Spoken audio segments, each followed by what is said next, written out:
कैसा वचन दे दिया देवर्षि ने कि वे प्रहलाद के आगे आपका नाम भी नहीं लेंगे? कमल नयन, मुझे देवर्षि से ये आशा न थी।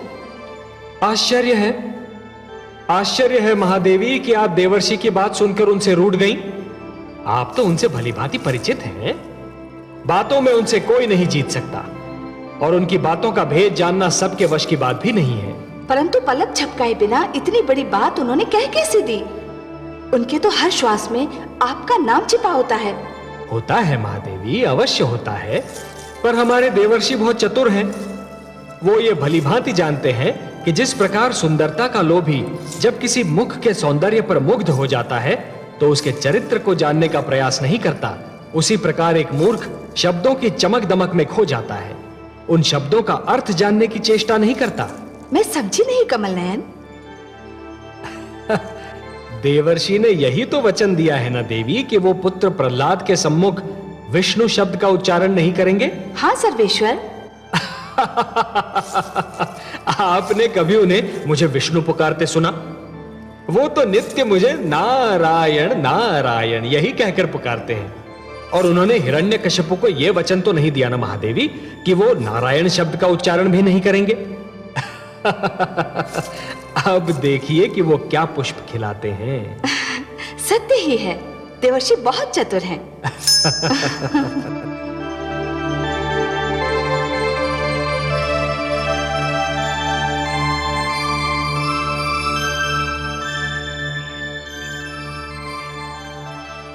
देखिए देवर्षि, ये नटखट फिर भाग आया। मैं कब से इसे दूध पीने को कह रही हूँ, किंतु ये पीता ही नहीं। क्यों पुत्र, तुम दूध क्यों नहीं पी रहे? आपने कहानी नहीं सुनाई ना, इसलिए। अब कहानी सुनाए फिर ही दूध पीऊंगा। पुत्री, ये तो कहानी सुनकर ही दूध पिएगा। तुम कुटिया में विश्राम करो, मैं इसे भेजता हूँ।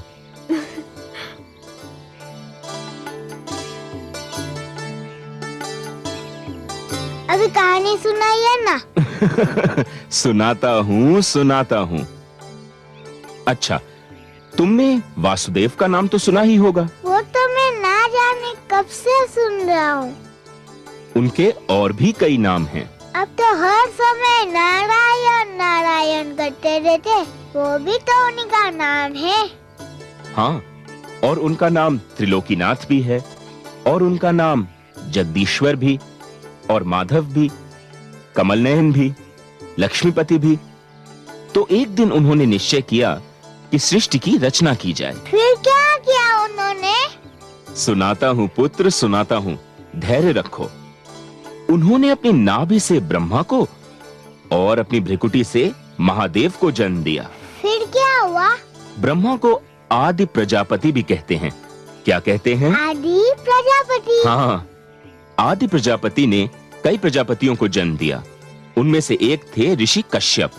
उनकी संतानों में तुम आते हो। अच्छा। हाँ, और एक और प्रजापति थे जिनका नाम था दक्ष। क्या नाम था? दक्ष। हाँ, प्रजापति दक्ष की पुत्री का नाम था सती। वह देखने में बहुत सुंदर थी। महादेव शिवशंकर ने उसे देखा और उससे विवाह कर लिया। एक दिन प्रजापति दक्ष किसी बात पर शिवशंकर से रूठ गए। उन्होंने शिवशंकर को अपनी पुत्री सती के सामने बहुत बुरा भला कहा। सती को यह बात अच्छी नहीं लगी। फिर क्या किया देवी सती ने? देवी सती ने योग शक्ति से अपने अंदर अग्नि उत्पन्न की। अच्छा, फिर क्या हुआ? फिर उन्होंने अग्नि से कहा कि हे अग्नि, मुझे भस्म कर दे। फिर क्या हुआ? फिर अग्नि ने उन्हें भस्म कर दिया। तो योग शक्ति से अपने अंदर अग्नि भी उत्पन्न की जा सकती है? हाँ, और यदि कोई यह अग्नि अपने भीतर ही रोक ले तो बाहर की कोई भी अग्नि उसे जला नहीं सकती। हाँ, परंतु इसे रोका कैसे जा सकता है? सांस भीतर की ओर खींची जाए और ओम नमो नारायण जपते हुए अंदर ही रोक ली जाए तो ये शक्ति भीतरी शक्ति बन जाती है। इसे प्राणायाम कहते हैं। क्या कहते हैं? प्राणायाम। और क्या कह के सांस रोकी जाती है? ओम नमो नारायण। सुंदर, अति सुंदर। अब पुत्र, तुमने कहानी सुन ली, अब अंदर जाकर दूध पियो। आप फिर ऐसी कहानी सुनाएंगे? हाँ हाँ, अवश्य सुनाऊंगा।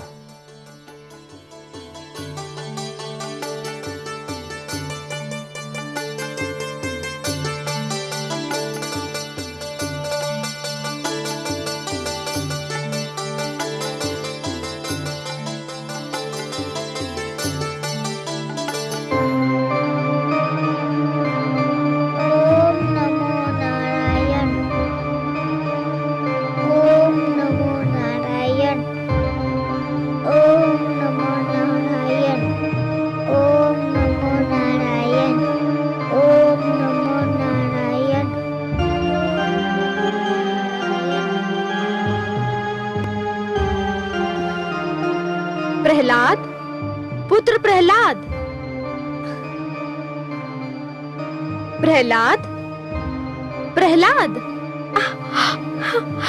ये तो तप रहा है। प्रहलाद, देवर्षि, देवर्षि, देवर्षि। क्या बात है पुत्री? देवर्षि, मेरे पुत्र को क्या हो गया है? क्या हो गया? उसने मेरी पुकार नहीं सुनी तो मैंने उसे हिलाने डुलाने के लिए हाथ लगाया। मुझे लगा कि जैसे मैंने दहकती हुई ज्वाला को छू लिया हो।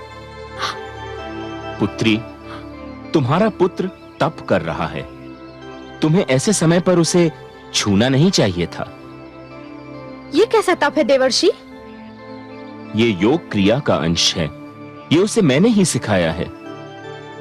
मुझे हर्ष है कि तुम्हारा पुत्र योग क्रिया सीखने में सफल हुआ है। नारायण नारायण।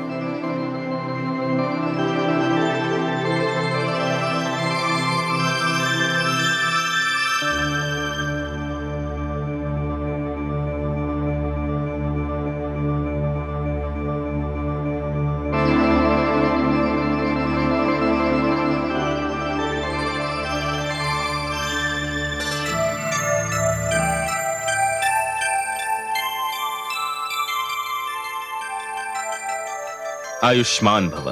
आओ पुत्र, बैठो। देवर्षि, आपसे एक बात पूछूं? हाँ हाँ, अवश्य पूछो। अब मेरे पिताश्री के पास जाने का समय आ गया। आपके नारायण के तो 1000 नाम हैं। हाँ, और वे सभी नाम सुंदर और प्रिय हैं। परंतु आपने तो मुझे केवल 999 नाम बताए थे। एक नाम क्यों छुपा लिया? नारायण नारायण। उससे क्या अंतर पड़ता है पुत्र? उन्हें पुकारने के लिए तो एक ही नाम पर्याप्त है। तुम किसी भी एक नाम से उन्हें पुकारो, वो तुम्हारी पुकार सुन लेंगे। पर तुम ऐसा क्यों पूछ रहे हो? इसलिए कि उनके जिस नाम को आप मुझसे छुपाते रहे, वह नाम भी मैं जान चुका हूँ। क्या? कैसे जान गए तुम? क्या है वो नाम? वह नाम है विष्णु। ये नाम तुम्हें किसने बता दिया पुत्र? ये नाम मैंने तुम्हें नहीं बताया है। हाँ, यह नाम तो मेरे रोम रोम में बसा हुआ है। विष्णु विष्णु विष्णु।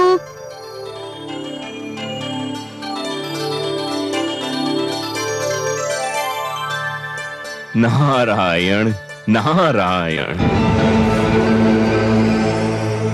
विष्णु, संभल जाओ, अब भी समय है, संभल जाओ। मैं अकेला ही तुम्हारे लिए पर्याप्त था, किंतु अब मैं अकेला नहीं, मेरा पुत्र प्रहलाद आने वाला है। अब हम दोनों मिलकर तुम्हारा नाम इस संसार से मिटा देंगे। हम दोनों मिलकर तुमसे प्रतिशोध लेंगे।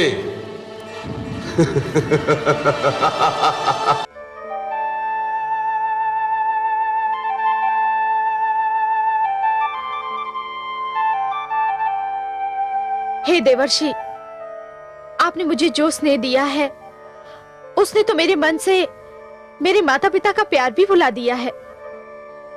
आपकी कुटिया में बीता हर पल मेरी स्मृतियों में सदैव सुरक्षित रहेगा। राजभवन के ऐश्वर्य में भी इस कुटिया का आनंद नहीं भूलेगा। देवऋषि देवऋषि देवऋषि। आप भी हमें संग चलिए ना देवऋषि।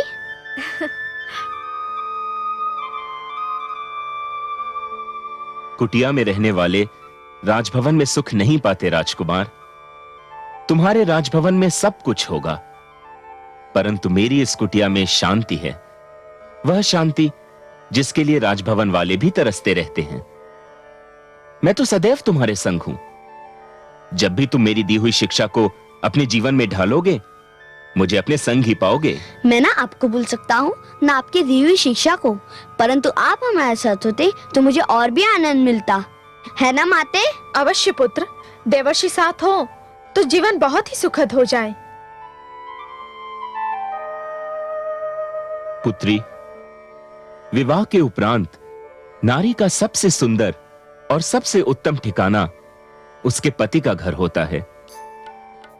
वह नारी बहुत सौभाग्यवती होती है जिसे उसके पति का घर मिल जाए। तुम पर, तुम्हारे पुत्र पर, तुम्हारे पति का अधिकार है। मैं तुम्हारे पिता समान अवश्य हूं पुत्री, पर कोई भी पिता यह नहीं चाहेगा कि उसकी पुत्री अपने पति से दूर रहे। तो विदा दीजिए देवर्षि। पुत्री, मैं ठहरा सन्यासी। मैं विदा दे तो दूं, पर मैं ये सोचता हूं कि मेरी पुत्री मेरी कुटिया से सूने हाथ जा रही है और मेरे पास उसे देने के लिए एक स्वर्ण मुद्रिका भी नहीं। सूने हाथ कहाँ जा रही हूँ देवर्षि? आपने तो मुझे अपने आशीष का कोष दिया है। मेरा आंचल आपके स्नेह के पुष्पों से भरा हुआ है और मेरे पुत्र को तो आपने शिक्षा का वह धन दिया है जिसके आगे हर धन धूल समान है।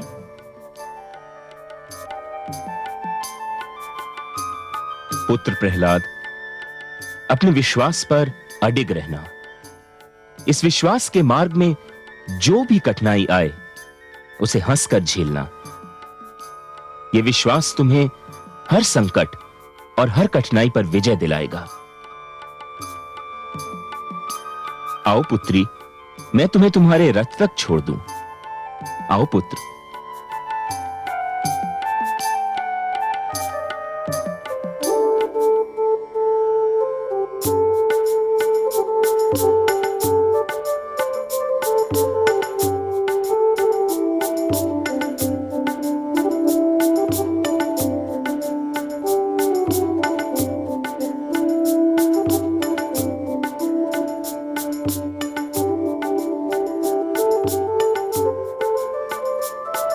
प्रणाम देवर्षि, प्रणाम महारानी, प्रणाम राजकुमार।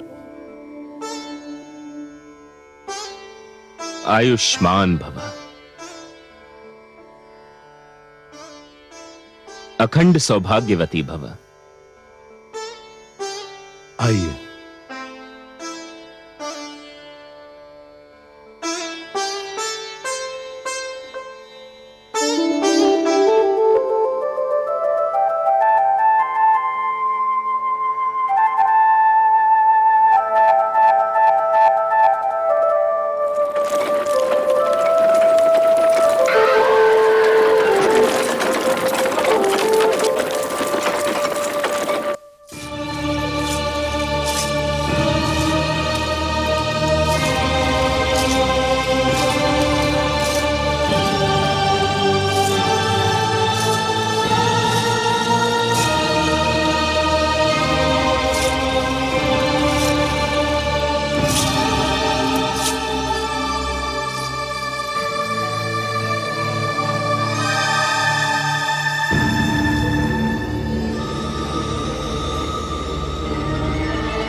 भगवान हिरण्यकशिपु की जय हो। महारानी कयाधु और राजकुमार प्रहलाद पधार रहे हैं। महारानी,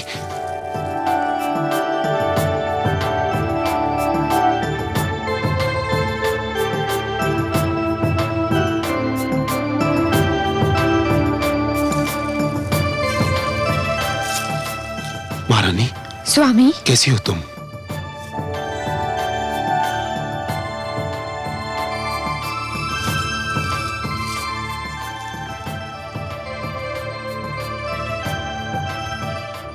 मेरा पुत्र प्रहलाद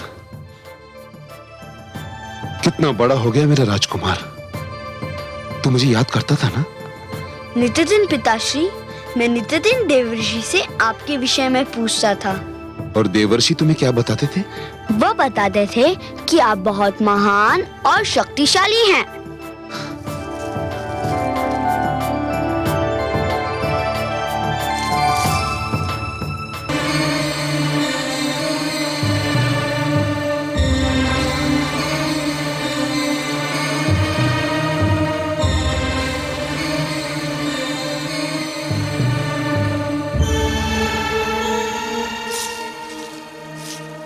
प्रणाम गुरुदेव।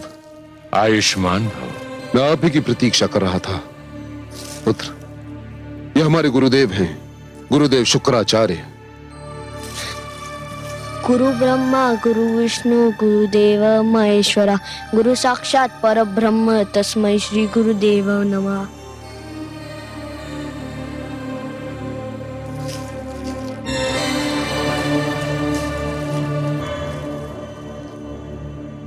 इतनी छोटी सी आयु में इतने महान रहस्य का ज्ञान, प्रमाण है इस सत्य का, ये बालक बहुत तेजस्वी होगा, उच्च शिक्षा प्राप्त करेगा। इसी कारण आपको कष्ट दिया है गुरुदेव। मेरे पुत्र को प्राथमिक शिक्षा तो देवर्षि नारद ने दी है और बहुत उत्तम शिक्षा दी है जिसे मैं परख चुका हूं, किंतु अब शेष शिक्षा के लिए मैं अपने पुत्र को आपके हाथों में सौंपना चाहता हूं।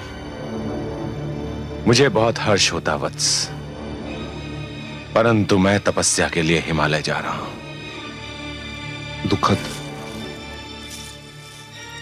अत्यंत दुखद।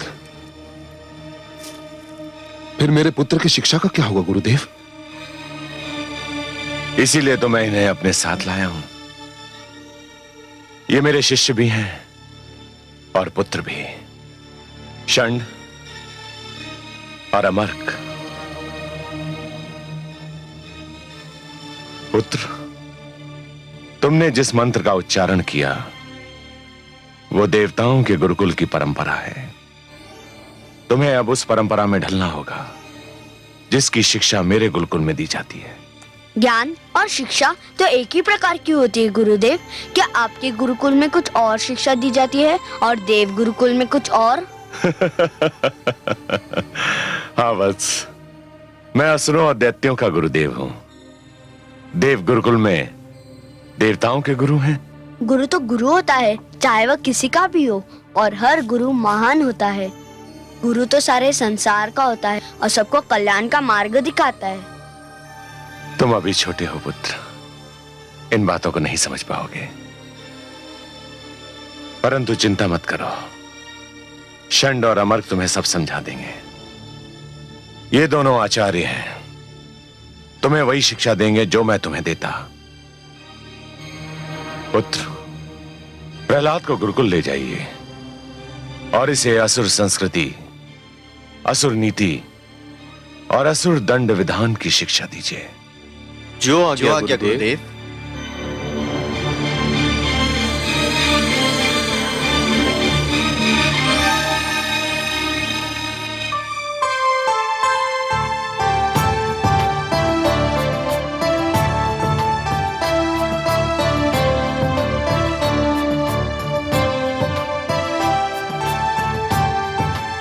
अरे अरे, ये क्या कर रहे हो? रुको। हम अपने राजकुमार पर पुष्प वर्षा कर रहे हैं, आपका स्वागत कर रहे हैं। धन्यवाद। किंतु मैं इस गुरुकुल में राजकुमार बनकर नहीं, आप सबकी भांति एक साधारण विद्यार्थी बनकर आया हूँ और आप सब मेरे सहपाठी हैं और मेरे मित्र हैं। परंतु राजकुमार, आप हम सबसे श्रेष्ठ हैं। नहीं, हम सब में कोई श्रेष्ठ या तुच्छ, बड़ा या छोटा नहीं। गुरुकुल के सारे विद्यार्थी एक समान हैं। मैं यहाँ केवल उतना ही आदर योग्य हूँ जितने आप सब हैं। हमें कोई अंतर नहीं होना चाहिए। मैं यहाँ राजकुमार का पद छोड़कर विद्यार्थी का पद लेने आया हूँ। इस पुष्प से आपकी मित्रता की सुगंध आ रही है। मैं ये पुष्प अस्वीकार करता हूँ, परंतु इसकी सुगंध और आपकी मित्रता स्वीकार करता हूँ। आप कहाँ चले गुरुजन? सबसे पहले हम आपको मंदिर और ईश्वर के दर्शन कराना चाहते हैं। अरे, ये तो बहुत ही शुभ विचार है। शिक्षा, ईश्वर के दर्शन और आशीर्वाद से आरंभ हो तो शिष्य को अवश्य सफलता मिलती है। तो फिर आइए।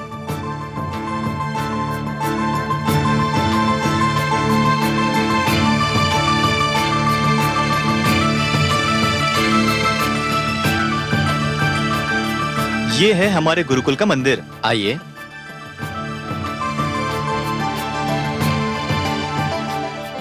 और ये हैं हमारे ईश्वर।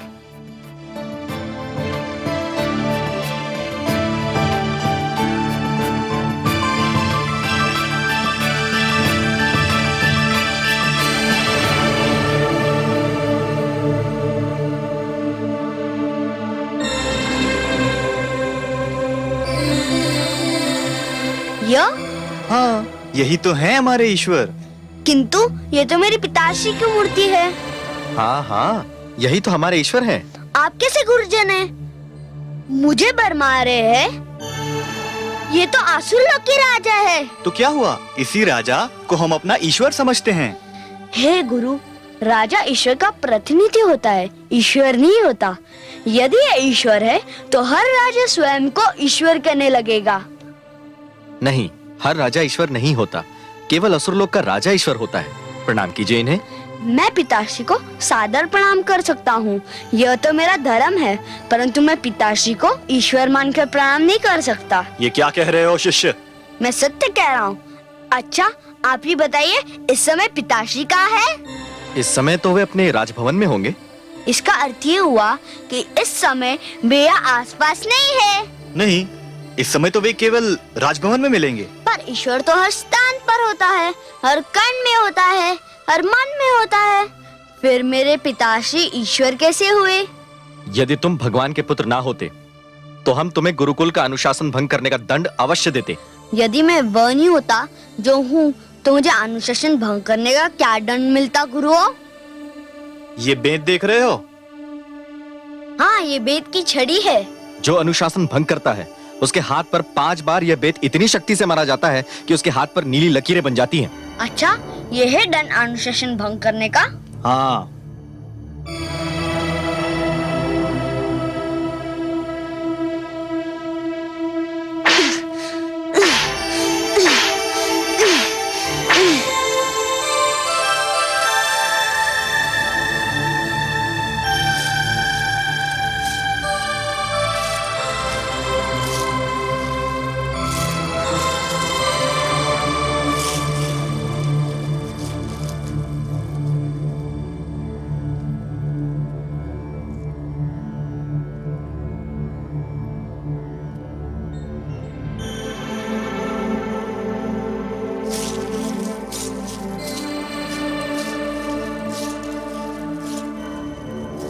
दया सागर, देखिए प्रहलाद ने किस प्रकार स्वयं को दंड दिया है। अपने कोमल तन पर कितने बलपूर्वक बेत मारे हैं, वो भी 1 बार 2 बार नहीं 5 बार। कितनी पीड़ा हो रही होगी उसे। पर महादेवी 5 बार बेत मारकर उसने एक महान कार्य भी तो किया है। महान कार्य? क्या अपने हाथ पर बेत मार लेना महान कार्य है? हाँ प्रिय, उसने अपने हाथ पर 5 बेत मारकर सारे संसार को शिक्षा प्राप्ति के 5 अनुपम सिद्धांत बता दिए हैं। सबसे पहला सिद्धांत संयम, दूसरा सहनशीलता, तीसरा गुरु के आदेश का पालन, चौथा गुरुकुल में अपने उच्च कुल को भूलकर स्वयं को केवल एक विद्यार्थी समझना, और पांचवा अपने सहपाठियों को अपने मित्र सा सम्मान देना। प्रहलाद में अभी से ही महानता के लक्षण दिखाई दे रहे हैं। क्यों नहीं महादेवी, जिसने स्वयं देवर्षि नारद के चरणों में बैठकर प्रथम शिक्षा ली हो, वो महान नहीं होगा तो फिर कौन होगा? और अभी तो यह कथा केवल आरंभ हुई है महादेवी। बस आप तो देखती जाइए कि ये शिक्षार्थी अपने गुरुओं और सहपाठियों को क्या-क्या शिक्षा दे रहा है। हे गुरु, मुझे खेद है कि मैंने गुरुकुल का अनुशासन भंग किया। मैंने स्वयं को इसलिए दंड दिया कि आप मुझे राजकुमार समझकर दंड देने से डर रहे थे। अनुशासन सबके लिए होना चाहिए, चाहे वह कोई भी हो। परंतु हे गुरुजन, मैंने ईश्वर के विषय में आपसे जो बात कही वो सर्वथा उचित है। मैंने जो कुछ भी कहा वो सत्य है। हे गुरुजन, अनुमति दे तो आपसे कुछ कहने का साहस करूं? अवश्य कहो शिष्य। गुरु बहुत महान होते हैं, वे शिष्यों का भविष्य बनाते हैं। वे अच्छी शिक्षा दे तो शिष्य का जीवन सुधर जाता है, वे अच्छी शिक्षा ना दे तो शिष्य का जीवन नष्ट हो जाता है। उनका धर्म है कि वे सत्य का, ज्ञान का मार्ग दिखाए। सत्य का मार्ग ही सबसे अच्छा मार्ग होता है। सुन ली हमने तुम्हारी बातें शिष्य, परंतु अब बहुत देर हो चुकी है, हमारे विश्राम का समय हो गया है। तुम भी थोड़ा विश्राम कर लो, बाकी बातें फिर करेंगे। शिष्य, राजकुमार को उनका शयन कक्ष दिखा दो। जो आज्ञा गुरुदेव। हम चलते हैं।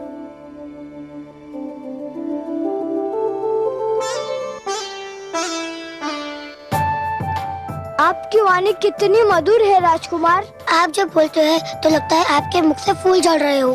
परंतु हे राजकुमार, यदि ये हमारा ईश्वर नहीं है तो हमारा ईश्वर कौन है?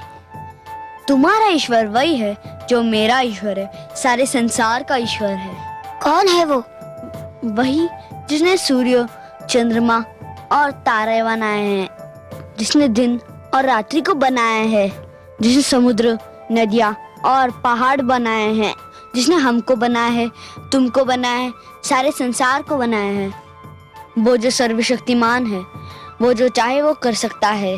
सर्वशक्तिमान तो हमारे भगवान हिरण्यकश्यपु भी है, वह भी जो चाहे वह कर सकते हैं। अच्छा, हाँ, और क्या?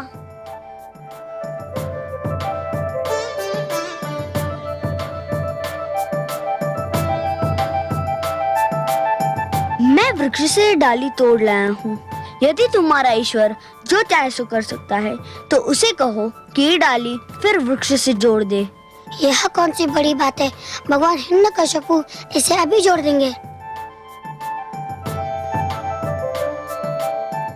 हे भगवान सर्वशक्तिमान, इस डाली को फिर से वृक्ष में जोड़ दीजिए।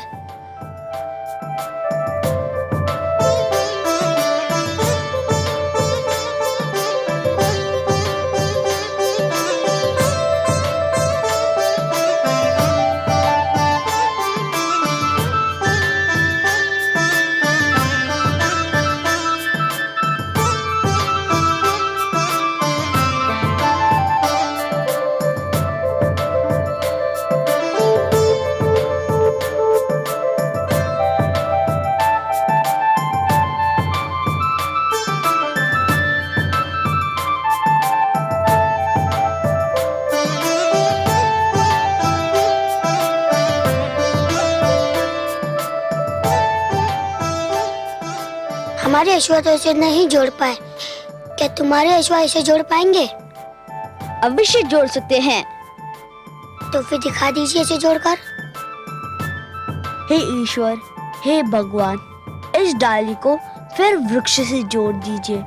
मेरे मित्रों को दिखा दीजिए कि आप ही सर्वशक्तिमान है और जो चाहे सो कर सकते हैं। मुझे विश्वास है कि आप मेरी विनती सुनेंगे, मेरी सहायता करेंगे। हे कमल नयन, कितना दृढ़ विश्वास है पुत्र प्रहलाद को आपके ऊपर। उसकी सहायता कीजिए। घबराइए नहीं महादेवी, हम उसके विश्वास को ठेस नहीं पहुंचने देंगे, उसका सिर नीचा नहीं होने देंगे।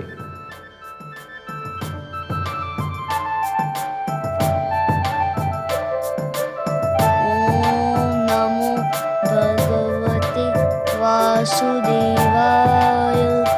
ओम नमो भगवते वासुदेवाय।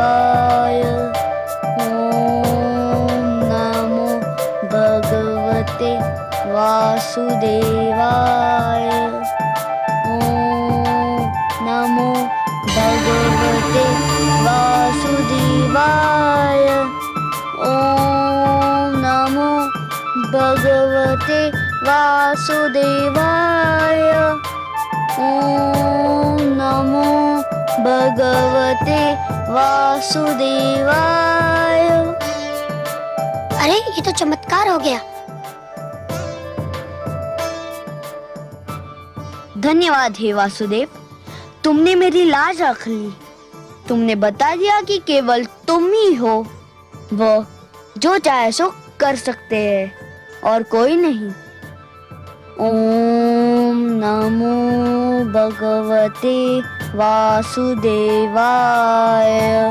ओम नमो भगवते वासुदेवाय। ओम नमो भगवते वासुदेवाय।